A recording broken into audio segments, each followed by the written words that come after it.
Icky Rose, what do you... Oh, knocked my shit over here. What do you say? What do you know? It is Big Keeper coming at you from the cave, man. I'm just kind of kicking back today and looking around the cave and seeing what I can get into. And hey, I don't know whether I'm the only guy that's got these problems, but seems like every time I introduce a new keyboard into my world, I get all kind of crazy and shit. Like I got the Akai MPC 61. It's a really cool keyboard. It makes some really great sounds. But for decades, I've been sequencing and writing on chord keyboards. All right, and the MPC is it's its own world. All right, and now. And I'm trying to get the sequencing off the ground with this thing, and I'm a different type of writer. All right, I create everything. I very rarely use anything canned. Everything's got to, the drums got to be wrote by me. The bass line's got to be wrote by me. I'm not one of those that push a button and and do that. And so when I go on a lot of YouTubes, you get a lot of artists that are just pushing buttons, which, to be honest with you, I despise. I despise that with such a passion, because that's taken away from musicianship. I'm 67. I've been playing keyboard since I was 6. So what's that? Give me 61 years of playing keyboards. Then you have some moron that's going to go and push a button. And now that's what they call music today. And this is the stuff that upsets me. There's like no music heroes anymore. Like you had guitar heroes back then, like Terry Kath from Chicago, Jimi Hendrix, Clapton, all these, Dwayne Allman, all these guitar heroes, Joe Walsh, keyboard heroes, Jimmy Greenspoon from Three Dog Night, Greg Rowley from Santana. Also, Greg Rowley was one of the founders of Journey. The guy from Jake Giles Band, fantastic keyboard player. Chuck Leavell, Billy Powell from Leonard Skinner. All these guys. And but yeah, I really don't like the cam music stuff. But I am trying to get the MPC off the ground. The best I can do with it right now is create sounds with it, and use it as a regular keyboard. But I will get it, and so I'm calling out to any of you out there who has the MPC Key 61. Maybe you guys can teach me how to get off the ground with it. And but it's very, very quite different from I'll give you a good example. All right, like say if I want to do something. All right, so what I'll do, I hit the sequence button. All right, I'll load up a template, and I'll pick something. Say okay. Grab a tempo, I don't know, let's say 95. Alright, and we'll see what this is. Okay. Alright, usually what I'll do is, I'll give myself a count on.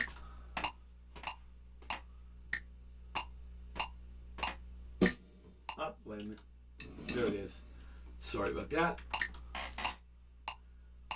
1, 2,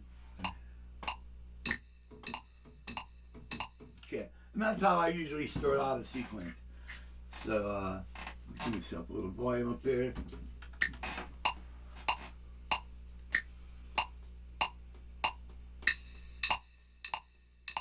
Okay, and then let's say, I'm just making this up as we go along here. Go to guitar, I'll just pick up.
out the drums.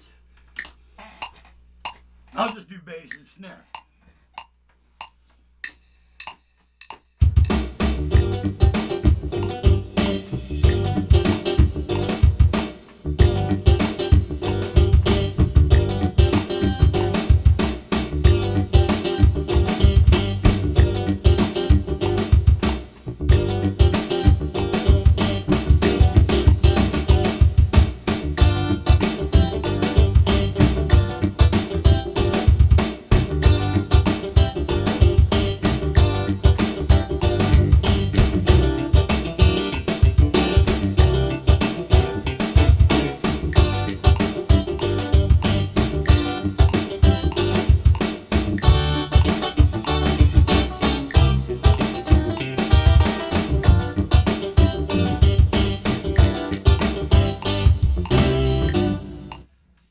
Hi-hats.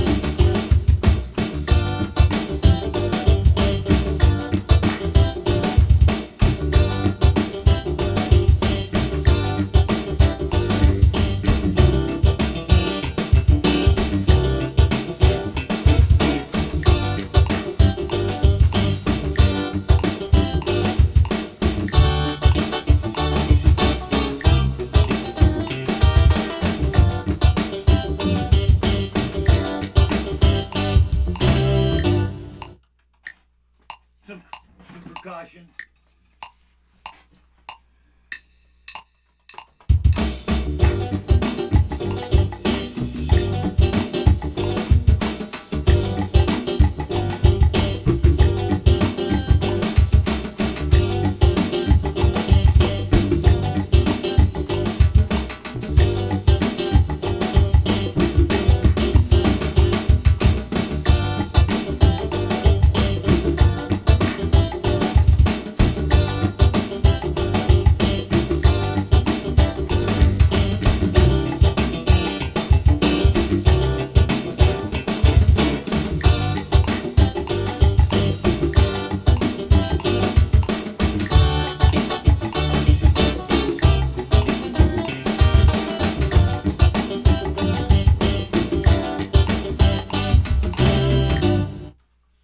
So now you got the basic soundtrack. Go back in, kick your bass in, do a nice slap bass, and then while we're over here, let's go in the mixer. Take the drums down to 100. 1, 0, enter, and take this down to 110. All right.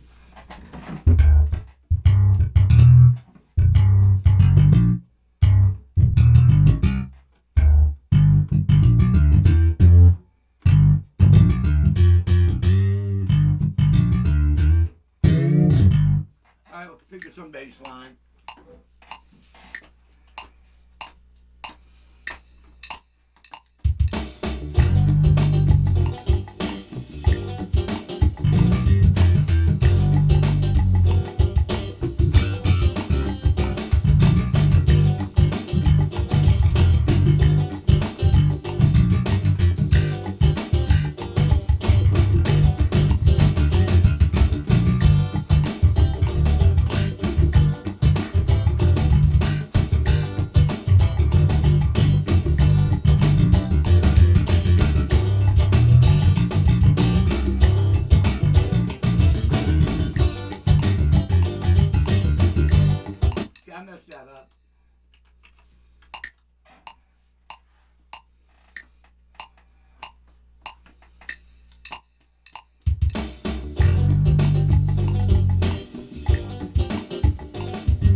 Did I hit overdub? Yeah, I'm on overdub. Okay.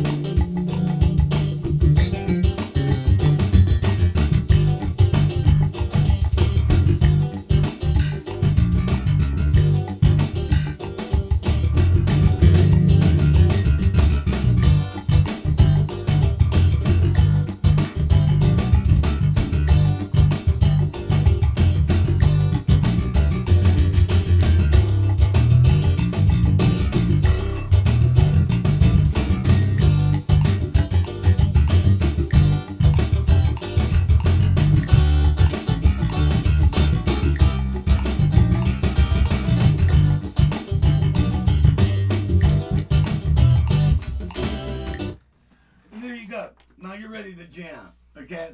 So that's like really easy to put stuff together. Now trying to do something like on the MP3, it's not easy like that. It's a whole different set of rules. You know what I mean?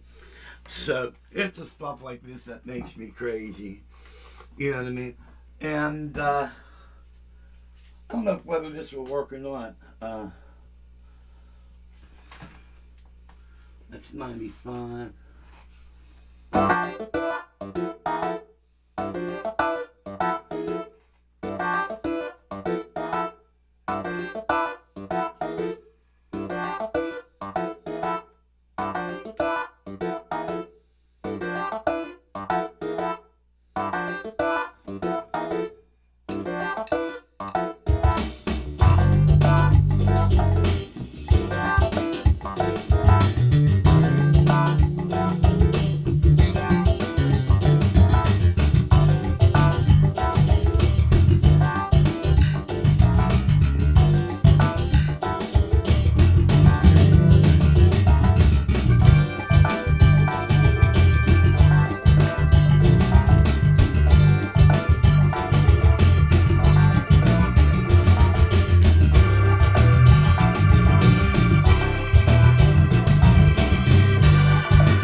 Well, you could do shit like that. I was just curious whether that would work or not. But and you have a lot of fun, man.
You know what? There's so many things here. I know I'm bouncing all over the place, but hey, it's morning. I'm waking up with coffee, and I'm trying to just do some stuff. But I would like to have some help on the Akai. Tell you what, let's go over and take a look at it, man. It's pretty cool. Let's just bring the little camera over here and take a look at my special beer. I like beer in the morning. Okay, that was kind of stupid, but alrighty then.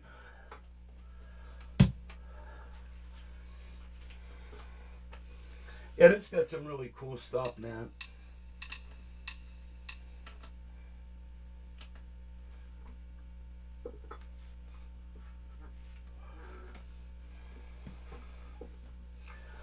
Takes you a while for the sucker to turn on, man. Yeah. We should do some zoom.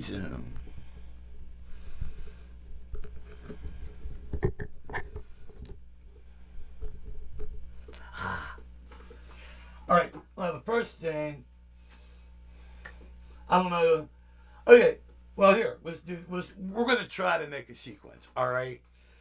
And I'm gonna tell you right now, it's destined to fail, man. Because usually, when I try to create a sequence on this, I get so pissed off that I end up turning everything off. Then I go right over there to that couch, and I just put something on that TV set, man. But we'll try it. Empty project.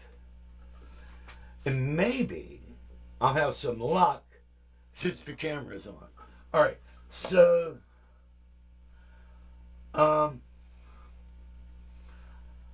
try sounds. No, main. Yeah, there we go, main.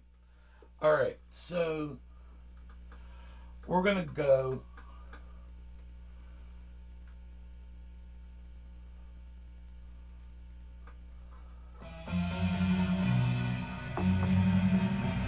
Okay. Now the first thing is it says here track 1, and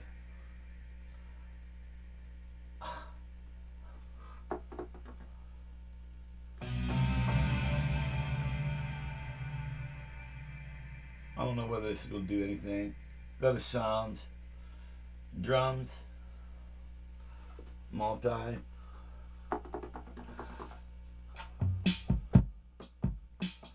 Now, I'm going to play the drums from the keyboard. I don't want to do the stupid pads. But I don't know how to do that. Maybe...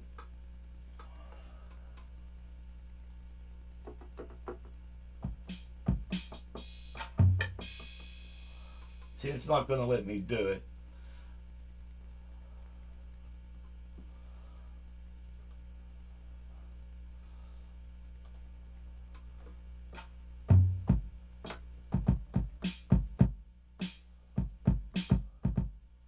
See, I can't even pick the drum kit I want. Like on the Triton, I'm able to pick what drum kit I want, and you know what I mean. So I have no idea what I'm gonna do, but we'll.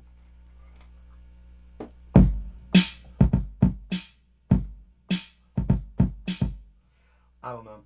Let's try.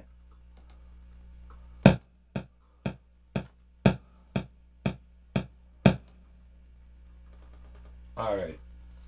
Tempo. Where in the hell is tempo at? I saw it. There's a button here.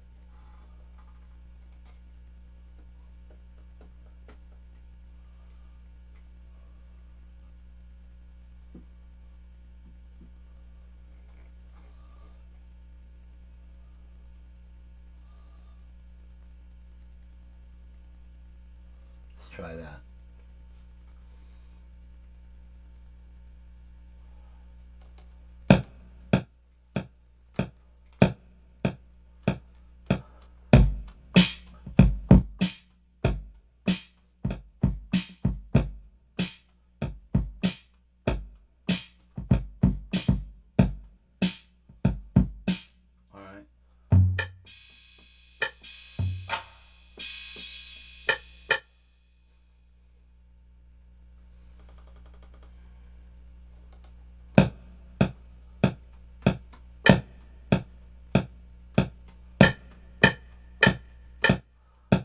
I just lost everything. Oh, wait a minute. Maybe I should hit the overdub button. Alright, you see, it's a whole different way of doing things. All right, and so I'm very very torqued off about this, and but the other stuff now, stuff that I need. Okay, um, okay, let's talk about playing for live. All right, and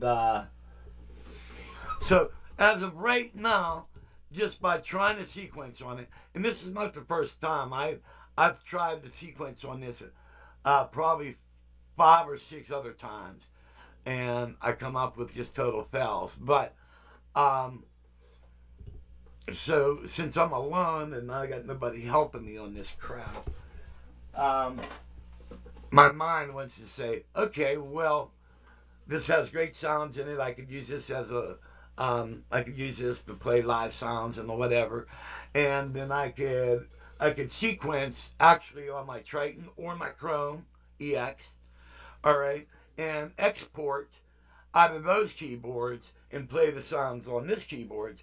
So I'll still be doing that, but I'm defeating the use of this as a work music production setup. Okay, if you follow what I'm saying, all right. All right. Another thing I was thinking. Well, I'll just record on my Tascam. Another thing I'm thinking is just learn how to use the damn keyboard. All right. So, but there's that. But if I get to the point where I just totally give up trying to sequence on this bastard, one thing in my live rig that I don't have is I don't have a sampler. All right. I have sampling here on the Triton. All right. But this is a heavy keyboard to use. All right. Plus, I don't want to bring. This is my baby. I don't want to bring my baby out on the stage. However, the Akai it's like it's between 16 and 18 pounds. It's very light. All right, and it has a sampling in it, and I can take the samples and put them on the pad, so I could actually use this live for sampling. Plus, with all the other awesome sounds in it, so it's not a loss. All right, because I could fit this into a live rig very easily. You can split layer and all that crap on this, all right? But I like the idea that you can put your vocals into it. You can process your vocals. Now, I got the same things I could do over here with my Tascam and all that other stuff. But I was thinking, like, it's something new. It's a step in the new, can't even think of the word.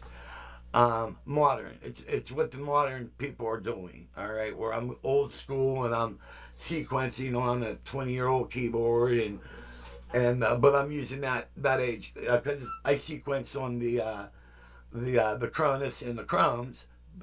But you know what? It's the same. There's Korgs. Since the Trinity, all right. Korg came out with their way of sequencing, all right. And I just really fit well in that world. I'm just trying to step out of that and try to learn something new, but I'm just having some problems learning that. I'm not the same person I used to be. I'm dealing with the ups and downs of life with my wife. All right, in and out of the hospital and out of nursing homes. I got some health problems myself, but I forget about my health problems because I'm constantly dealing with my wife, and that's why I'm so nuts. All right, you guys like my videos, but you're probably saying this guy's crazy. I am, because I got so many damn things going on. Because you're trying to be positive in life, and you got so many things that just want to just try to pull you back down, and you're constantly just swinging away, and you're just like, I'm not gonna let this get me. I'm not gonna let me, So, but as a result of this stuff, it just makes you crazy. You know what I mean? So I always been like funny and a jokester of the bunch, but I'm telling you now, with the psoriatic arthritis, I can't play as good as I used to play, and not that I'm my Keith Emerson or Rick Wakeman or anything, but at one time I was considered one of the cream of the crops of the area, and so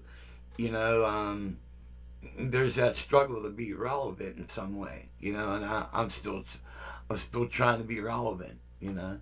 My days of touring are over. I'm too old to tour. I could, but I'm not healthy enough to really to do it. And with the crap music that's going on, why would you want to? You know. So, but so if any of you know how to use this damn thing to sequence, I don't want to be a beat maker because I play drums. I can make my own beats. As you can see, just walking up the keyboard, I made a beat. All right, and I haven't even refined it. So I just for the sakes of shit, I just did something really quick. You know what I mean? So, but also, you know, there's so many keyboards here, and so I want to deep dive all of them. And I know a couple of you asked me to make more videos on this one here, the Korg X5D, and I'll tell you what, anytime you watch a video about maybe an M1, a Korg M1, remember that keyboard? Monster. You could take that keyboard and use it out today. There's so many iconic sounds on that keyboard. Well, what's nice about the X5D, it has all the M1 sounds in it. All right. So it's like the other day I watched the video on the M1 and I went, whoa, thank God I got those sounds. Now, something you guys don't know is that I can't find my coffee. Hold on a minute.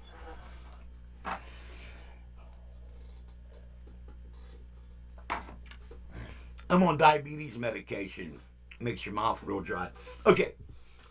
There's a music store next town over. It's called, I think, From the Top Music. And last time I talked to the guy, he asked me if I can restore a couple of these keyboards. And one of the keyboards is a Korg M1. I can't wait to have it and get it here in my shop. Also, I think there's two other ones. I think one may be a D50, and the other one is an Sonic QEX or ESQ, maybe something like that. All right, and that's the other keyboards. It's in the Sonic something. All right, so I'm going to take those three keyboards. I'm going to recondition them. Put new batteries in them, check all the programming and check all the operation, and put them back in operation for this music store. So you guys could follow me on that. And also, I'm going to get into teaching you guys how to use, here, I'll give you guys a look. And, okay, this is the wrong one, Gaia. All right, and over here is the Behringer Pro 800, which is a Prophet 6, okay? And what I'm going to do is, by request, now by far, I'm no mastermind of this stuff, all right? But like a good example, like when the Mini Moo came out, all I did was turn knobs to get sounds. All right, but I did that without understanding, and so I've always been basically an out of box guy. All right, and then since I became basically like a YouTuber, I've been watching more videos, and I said, oh wow, this is somebody will explain something to me. And somehow my beady little brain is able to catch on to it. And then what I do is I just take what I learned, and then I say, well, how could I explain this better so that more other morons like myself can learn this? So that's basically my job in life, is taking information and just kind of making it, explaining it to easy, making it kind of easier where my fellow morons could understand it. That's my job in life. So, but by watching a lot of videos and messing around with a lot of things, I've gotten fairly decent on using the ADSRs, and I can explain this to you and to show you what this stuff actually does. Because if you're like me, you just turn knobs and go, oh, I could use this song, all right, and so you know, I'm gonna do some of that, and we're going to be messing with the Prophet 6 and the Gaia, and so hopefully you guys will learn a lot about that.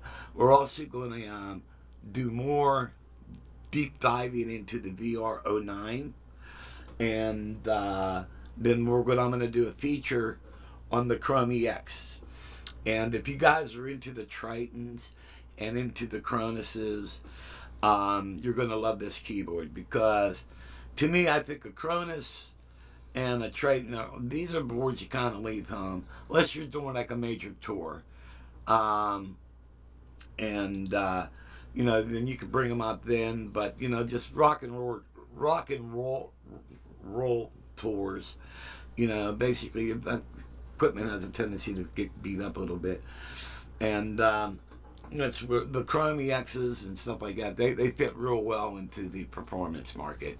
Why lug around a lot of stuff you're not going to use, all right, because these are recording boards, so you know.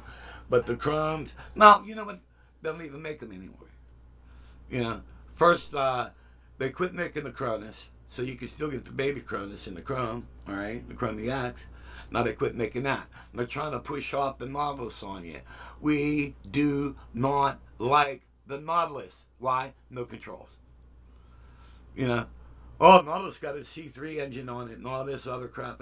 What good is it? No fucking drawbars. All right, no drawbars. The Cronis had controls out the ass. You got more controls on the Chrome EX than you have on the Nautilus. All right, and great organs, by the way, on this thing. And so basically, there's a lot of stuff. And then we got some really cool stuff coming up in the electronic labs. All right. I'm working on these micro mixers, and I'm working on a digital version of the MIDI switcher. And so I got a lot of that stuff going on. The thing is, since my wife is out of the hospital and she's doing fine, that's now kind of putting my mental, making me on a better mental footing, I guess, where, you know, I'm able to maybe do some quality work. And so I see a lot of you guys like the VR09 videos. That's I'm going to do more of that type of work. So I figured, well, I'm like coming back to life here, so I figured, you know, I'll put this stuff together and, you know, have a talk with y'all. So, hey, drop your comments. Let me know whatever you would like to know. If it's in my expertise, I'll be more than happy to show you. And for those of you that asked me to make more videos on the X5D, they're coming, because you know what? I love this keyboard and I love playing on it, and so I'm going to naturally love showing it off for you guys. All right, and that I understand all that stuff. The Studio Logic Numa, I know a lot about that, and I could show you a lot of tricks on that. And the VR09, man, I'll tell you, that little keyboard's a beast. It's really cool, but you got to get to know it. All right. And then we're going to have a lot of fun with the Chrome EXs and a lot of other stuff. So, okay, guys, I shut my mouth off. I'm going to be busy for a while, so I figured I'd drop this video for y'all. And this should tide you over until I get some really cool content, man.